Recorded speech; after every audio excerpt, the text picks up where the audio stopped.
여러분들 추석 전날 아니면 추석날 그 저녁에 보름달을 보셨습니까? 저는 추석날 저녁에 보름달은 보질 못했고요. 추석 전날 저녁에 보름달을 잠깐 동산에 떠오르는 그 보름달을 봤는데 얼마나 보름달이 큰지 그 아이들 동요에 나오는 쟁반같이 둥근 달 어디 어디 떴나 그런 노래가 떠오를 정도로 정말 큰 보름달을 보았습니다. 그래서 그런지 사람들은 이 추석이 되면 그런 이야기들을 하죠. 더도 말고 덜도 말고 8월 한가위만 같아라, 그런 얘기들을 합니다. 그러니까 너나 없이 이 8월 한가위 추석같이 마음이 넉넉해지는 것을 볼 수가 있습니다. 자, 추석에 우리가 편안하고 즐겁고 행복하게 보냈는데 주일 오늘 맞이해서 하나님이 우리에게 무슨 말씀을 하실까 기대가 되지 않습니까? 이 추석 보내고 난 다음에 하나님이 우리들에게 무슨 말씀을 하실까? 제가 이 말씀에 그 초점을 어디에 두었는고 하니 추석을 맞이해서 더도 말고 덜도 말고 8월 한가위만 같아라, 그 넉넉한 마음이 우리 믿는 성도들에게는 없을까? 이제 그 말씀에 초점을 잡고 우리도 그렇게 살아야 되겠다 하는 바람을 가지고 오늘 말씀을 준비했습니다. 그래서 어떻게 제목을 정할까 그러다가 딱 떠오른 단어가 있었어요. 만족, 넉넉함.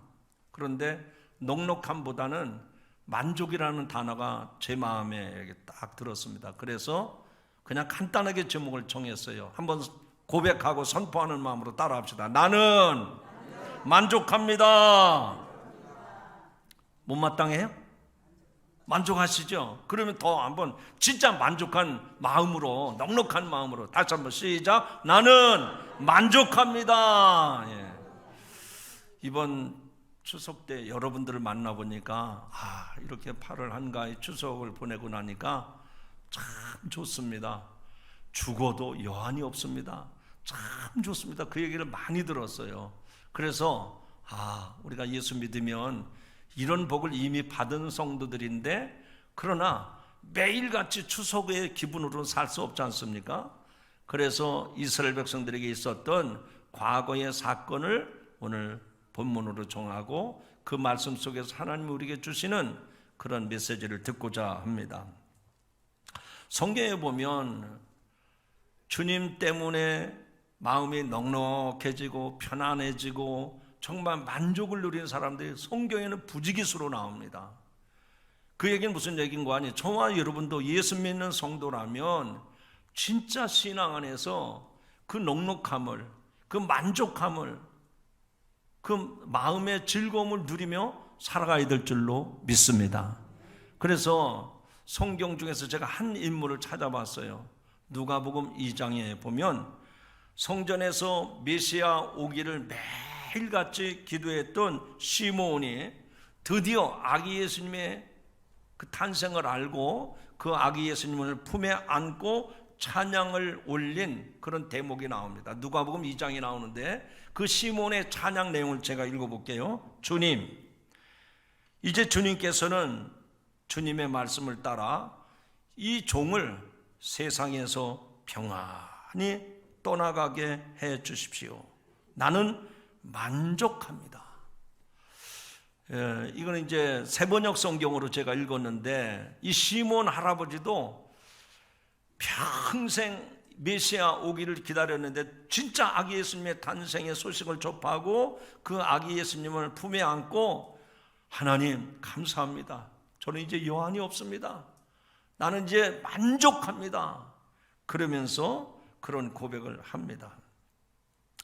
아마 여러분들도 추석 명절을 보내면서 단 며칠이지만 누구나 다 그런 마음, 그 정말 넉넉한 마음을 갖게 됐을 것입니다. 우리가 주어진 인생을 살면서 이 시몬 할아버지처럼 하나님 정말 감사합니다. 정말 여한이 없습니다. 나는 정말 만족합니다. 이 말 한마디만 할 수 있다면 지금 우리의 삶이 한결 가벼워질 것입니다. 사실 주님의 도우심으로 살아온 세월이었지만 우리는 가끔 지나온 그 하나님의 은혜를 까맣게 잊어버리고 살 때가 참 많습니다. 이번 8월 한가위를 보내면서 한 번쯤 멈춰서서 뒤돌아볼 필요가 있습니다. 뭐가 그리 바쁜지 받은 은혜를 헤아리지 못하고 늘 불평과 원망을 하면서 살아왔습니다. 신앙생활이라는 게 어떤 것입니까? 하나님의 뜻을 여쭤보면서 우리의 잘못된 삶의 방식과 패턴을 바꿔나가는 동시에 주님께서 내게 베풀어 주신 은혜를 기억해내는 것, 이게 신앙생활이라고 봅니다. 오늘 하나님께서 이 아침에 우리에게 주신 이 본문의 말씀은 출애굽 여정 중에 있었던 사건입니다. 그 한 가지 사건을 통해서 우리의 신앙생활이 어떠해야 되는지를 가늠해 보도록 하겠습니다. 자, 그 과정을 하나씩 살펴볼 텐데, 먼저 출애굽에 이스라엘 백성들이 겪은 일들은 지금 우리들이 겪고 있는 일들이라고 믿어집니다. 인생은 어찌 보면 예기치 못한 시련의 연속인지도 모르겠습니다. 길이 보이지 않아 답답할 때도 있습니다. 때로는 내가 가는 길이 벼랑 끝에 선 듯 위태로울 때도 있습니다. 하나님은 애굽 땅을 벗어날 때 구름 기둥, 불 기둥으로 이스라엘 백성들을 인도하셨지만 홍해를 건넌 이후에는 직접적으로 그 백성들에게 자신을 드러내지 않으십니다.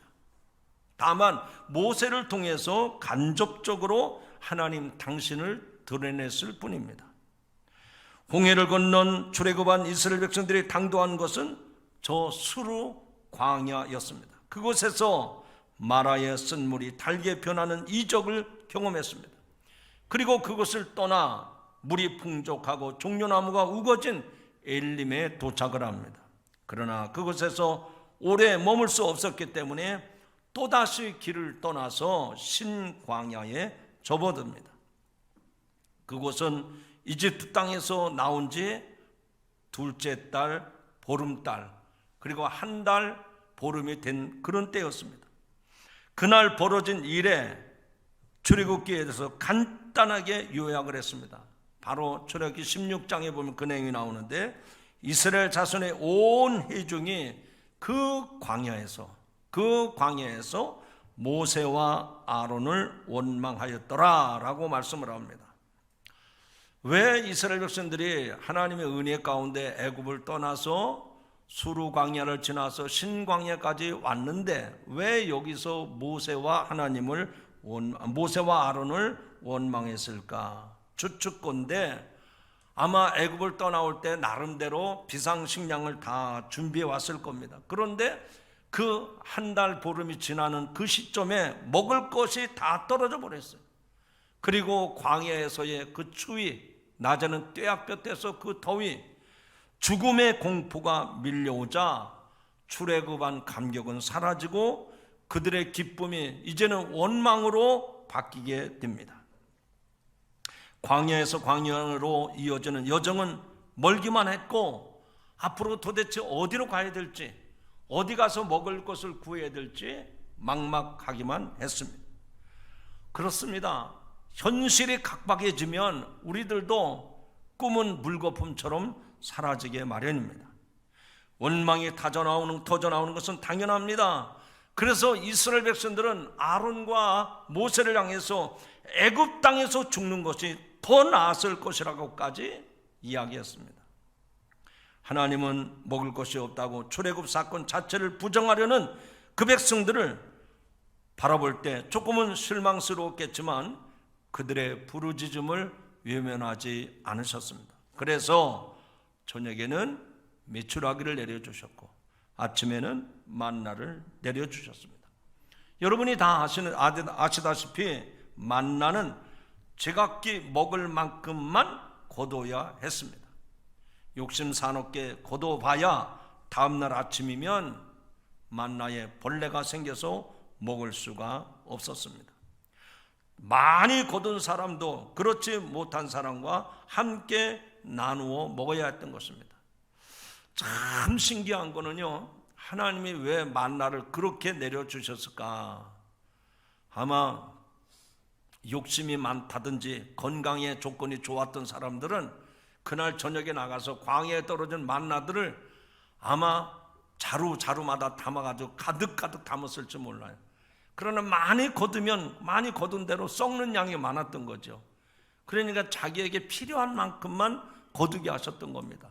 그렇다면 여러분 같으면 어떻게 하시겠습니까? 많이 거둔 사람은 많이 거두지 못한 사람들을 향해서 나누어 주는 거죠. 베푸는 겁니다.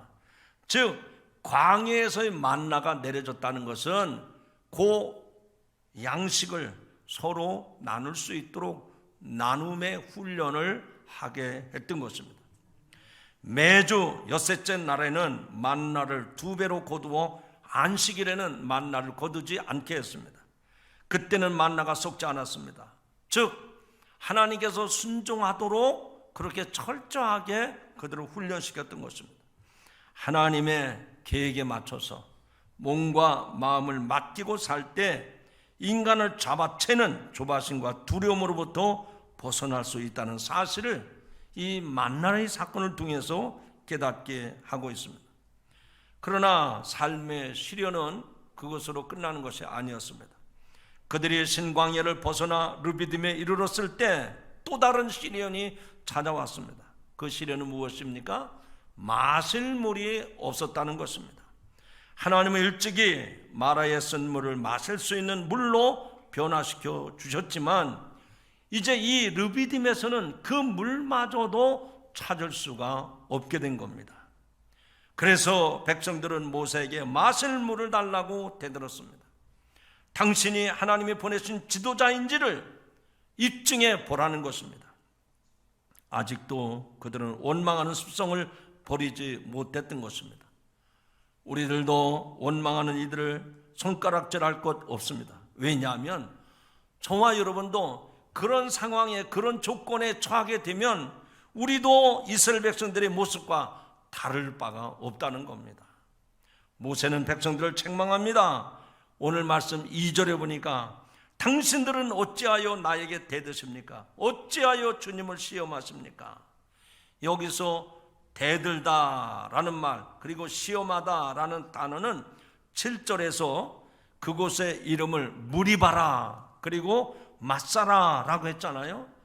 그 지명의 이름을 무리바라 그리고 마사라고 했는데 그 이름의 뜻은 그 지명의 뜻은 하나님 앞에 모세에게 하나님 앞에 대들고 그 모세에게 시험을 했다고 하는 그런 뜻으로 무리바다 마사다라고 했던 것입니다.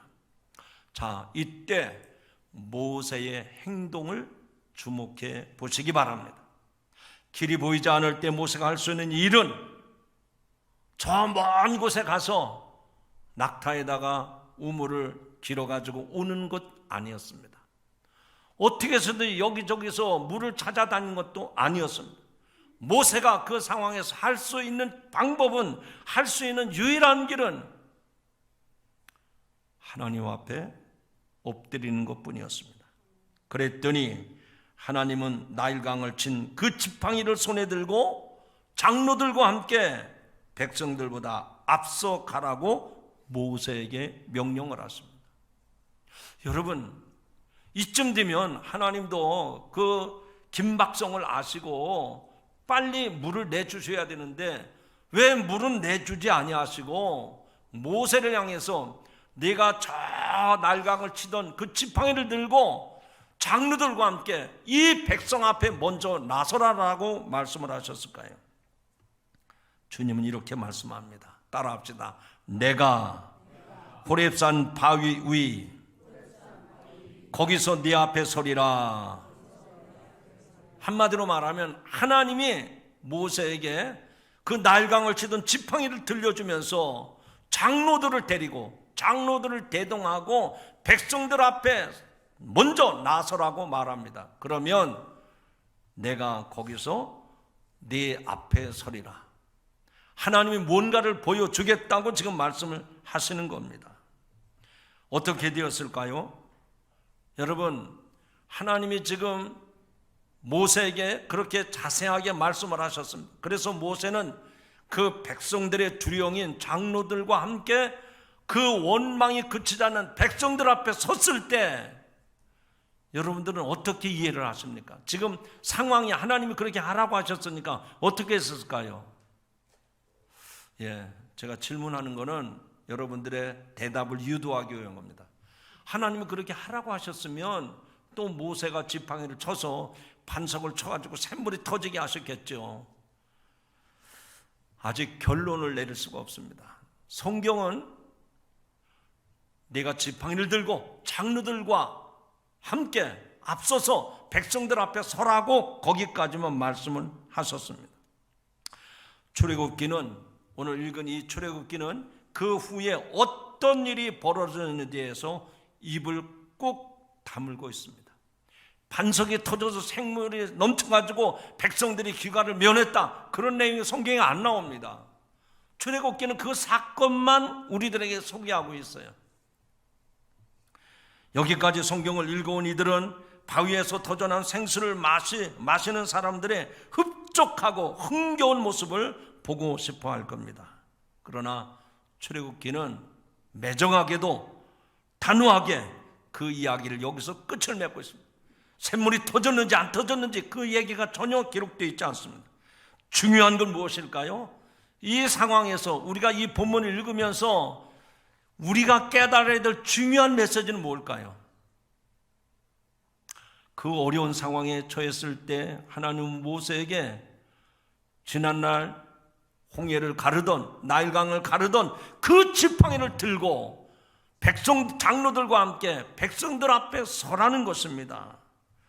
이 이야기는 무슨 얘기인가 하니, 너희들이 지금 시련 중에 있는데, 너희들이 어려움을 당하고 있는데, 환난 중에 있는데, 네가 지난날 경험했던 그 하나님을 의지하는 마음으로 지팡이를 들고 백성들 앞에 서라.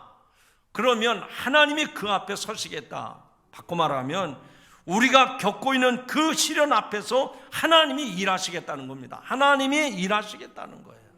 그 사실을 믿으시기 바랍니다. 믿으시기 바랍니다.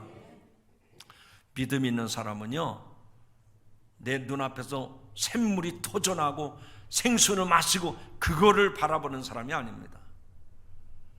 어려움이 올 때 하나님 앞에 무릎을 꿇고 하나님의 그 어려운 상황에서 무슨 말씀을 하시는지 그 말씀을 듣고 믿음으로 나가기만 하면 하나님이 행하실 일을 경험하게 될 줄로 믿습니다. 두 번째로, 지금 그 반석이 터져서 생수를 백성들이 마셨는지 안 마셨는지 그건 출애굽기에 나오지 않아요. 근데 성경은 맷돌의 우짝과 아래쪽과 같이 위짝은 구약이라고 하면 밑에 짝은 신약이죠. 이게 딱 맞아 들어가는 겁니다. 근데 출애굽기에 쭉 지나서 구약이 끝난 다음에 신약 성경에 와서 보니까 그 말씀이 어떻게 이루어졌는지를 우리에게 보여줍니다. 여러분, 신약 성경 중에 요한복음에 보면 예수님이 수가성 우물가의 여인과의 대화하는 장면이 나옵니다. 예수님이 그때 그 여인에게 이렇게 말씀합니다. 내가 주는 물을 마시는 사람은 영원히 목마르지 아니할 것이다. 내가 주는 물은 그 사람 속에서 영생에 이르게 하는 샘물이 될 것이다 라고 요한복음 4장에서 말씀하셨습니다. 이게 무슨 얘기입니까? 예수님의 말씀을 듣는 것이 곧 생수가 된다 하는 얘기입니다. 시편 119편 105절에 보면 하나님의 말씀, 주님의 말씀은 내 발의 등이요 내 길의 빛이라 라고 말씀을 합니다. 하나님의 말씀은 때때로 우리의 앞길을 밝히는 빛으로, 또 기갈 중에는 우리에게 생수로 다가옴을 믿으시기 바랍니다. 하나님께서 아모스 선지자를 통해서 주신 경고의 말씀을 여러분은 기억하십니까? 지금 우리 시대에도 그 아모스 선지자에게 주셨던 말씀이 그대로 적용될 수 있습니다. 아모스 8장 11절의 말씀입니다. 잘 들으시기 바랍니다. 주 여호와의 말씀이니라. 주 여호와의 말씀이니라. 보라, 날이 이를지라 내가 기근을 땅에 보내리니 내가 기근을 땅에 보내리니 양식이 없어 주림이 아니며 물이 없어 가람이 아니요 여호와의 말씀을 듣지 못한 기갈이라. 양식이 없어서 배고픈 것이 아니라는 것입니다. 물이 없어서 기갈 중에 있는 것이 아니라 여호와의 말씀을 듣지 못했기 때문에 줄이고 기갈 중에 있다는 겁니다. 분명한 사실은 지금이야말로 영적 기갈 중에 있습니다. 영적 기근의 시대입니다. 홍수 때에 오히려 마실 물이 부족한 것처럼 우리 시대의 말씀의 홍수 속에 살아가면서도 많은 성도들이 유리방황하고 있습니다. 왜 그럴까요? 하나님의 말씀은 듣긴 듣지만 건성으로 듣기 때문입니다. 그래서 그 말씀이 스쳐 지나가기 때문에 우리의 삶이 곤고한 것입니다. 여러분, 어두운 밤길을 걸어본 경험이 있습니까? 호롱불만 있어도 칠흑 같은 밤이라 할지라도 편안하게 그리고 안전하게 그 길을 걸을 수 있는 것처럼 하나님의 말씀의 빛을 따라 걸어가면 우리의 인생이 편안하고 넉넉하고 즐거울 텐데 그 말씀을 한사코 외면하며 걸어가고 있는 것이 우리들의 실제 모습 아닙니까? 여러분의 삶 속에서 불평과 원망은 바로 이 하나님의 말씀을 소홀히 여기는 거예요. 그 하나님의 말씀을 등한히 여기는 겁니다. 그 하나님의 말씀을 외면하는 거예요. 하나님의 말씀은 내가 믿지만 현실은 이렇다, 이렇게 어렵다. 그래서 세상적인 방법으로 하나님의 말씀을 의지하고 말씀을 쫓아가고 그 말씀을 신뢰해야 되는데 하나님의 말씀은 뒷전입니다. 그래서 세상적인 방법을 자꾸만 쫓아가는 거예요. 말씀보다는 물질, 말씀보다는 세상의 어떤 권력, 말씀보다는 내 인생의 경험, 말씀보다는 내가 잘 아는 지인들, 그게 여러분의 모습 아닙니까? 당장 배가 고파도 당장 목이 말라 죽는 것 같아도 내가 이 말씀을 끝까지 붙들고 내가 하나님의 영광을 보리라 하면 하나님께서는 여러분에게 그 기적을 허락해 주실 줄로 믿습니다.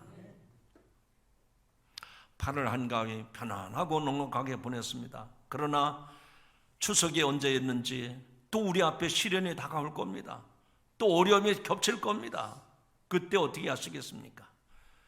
출애굽 사건의 이스라엘 백성들 르비딤에서 마실 물이 없어서 아론과 모세를 원망했던 그 백성들을 보면서 우리도 또 하나님을 원망할 겁니까?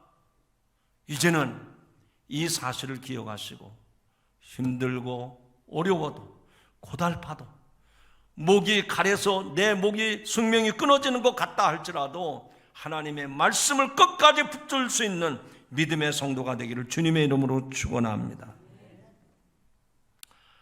오늘 이 말씀을 들으시면서 양식이 없어 주림이 아니요 물이 없어 가람도 아니라 여호와의 말씀을 듣지 못함이라 그랬습니다. 하루 한 장씩 성경을 읽으시기 바랍니다. 그리고 그 말씀이 내게 무엇라고 말씀을 하시는지 늘 신경을 쓰고 귀를 기울이시기 바랍니다. 그러면 하나님의 말씀은 내 발의 등불처럼 내 길을 환히 비춰주는 것처럼, 그래서 이 8월 한가위처럼 우리의 삶이 형통하고 넉넉하고 풍성한 삶이 될 줄로 믿습니다. 마지막 세 번째입니다. 이제 마침내 이 르비딤 사건의 종결 부분에 이르게 됩니다. 생수가 터져나오는 장관을 가감하게 생략한 채 출애굽기는 그 대신 그 사건이 벌어진 장소를 어떻게 부르게 되었는지를 기록해 두었습니다. 좀 전에 말씀을 드렸습니다만 그곳 지명의 이름을 특별하게 지었습니다. 오늘 읽은 말씀 가운데 마지막 7절 끝부분에 보면 그가 그곳 이름을 마사 또는 무리바라 불렀으니, 마사와 무리바라는 지명이 나옵니다. 이는 이스라엘 자손이 다투었으며 또 그들이 여호와를 시험하여 이르기를 여호와께서 우리 중에 계신가 안 계신가 하였음이더라. 여러분, 한 곳에 있었던 그 사건이 일어난 그 장소를 두 가지 이름으로 명명한 게 특이하지 않습니까? 여러분들이 아마 이번 추석에 고향을 가시면서 그 동네 이름에 대해서 여러 가지 이름을 아마 기억하실 겁니다. 제가 살던 그 동네도 바로 그 동네 뒷동네가 원래 이름은 신현리에 신현리. 그런데 저희는 신현리라는 말이 발음하기도 어렵고, 그래서 늘 그 당시 저희가 어렸을 때 어른들이 그 동네 이름을 배다리라고 불렀어요. 배다리는 발음이 쉽잖아요. 왜 배다리라고 하는 거니? 아산만에서 밀물 썰물이 왔다 갔다 하면 배가 닿는 곳, 새우젓 하는 사람들이 새우젓을 싣고 나가고 하는 그곳이 배다리, 배가 닿는 곳. 그래서 배다리. 신현리보다는 훨씬 쉽잖아요.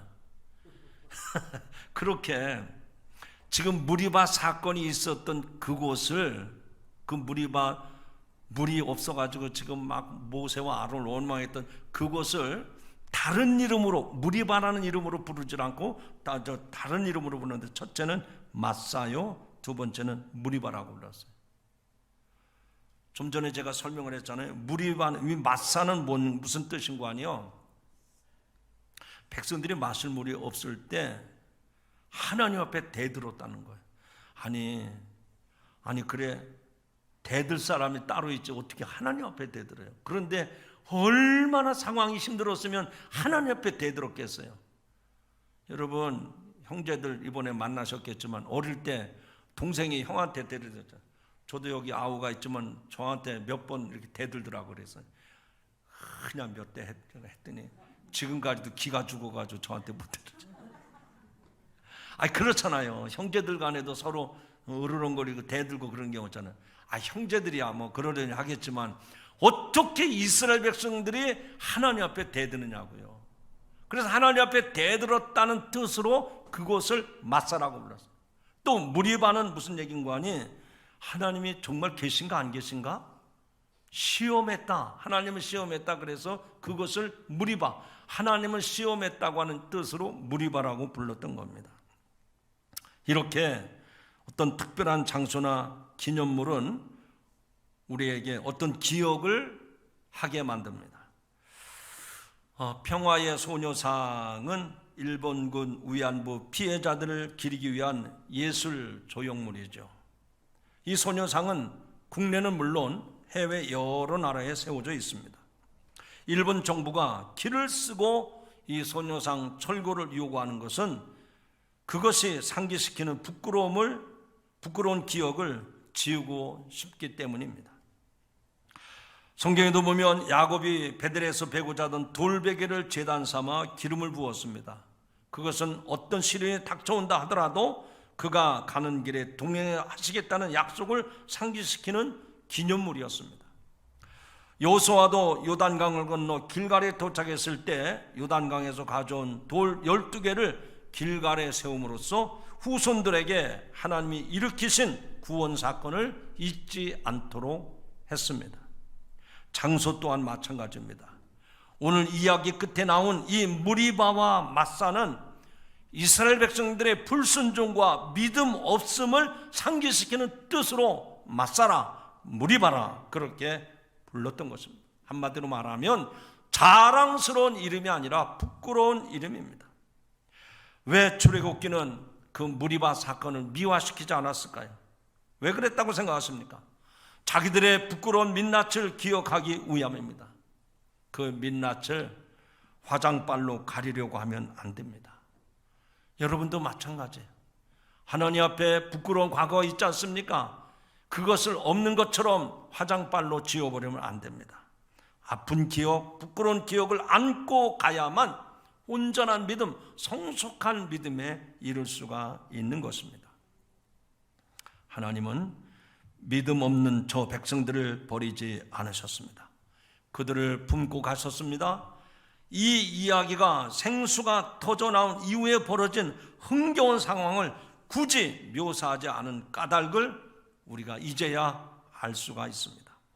이 사건의 핵심은 이스라엘 백성들의 지속적인 반역에도 불구하고 그들을 끝내 포기하지 않으시는 하나님의 사랑하심, 하나님의 신실하심을 그대로 드러내고 있습니다. 성도 여러분, 우리에게도 하나님이 우리 가운데 계신가 안 계신가 그런 의심, 그런 회의가 찾아올 때도 있습니다. 하지만 잊지 마십시오. 주님은 우리들처럼 변덕스러운 분이 아니십니다. 주님을 시험하지 마십시오.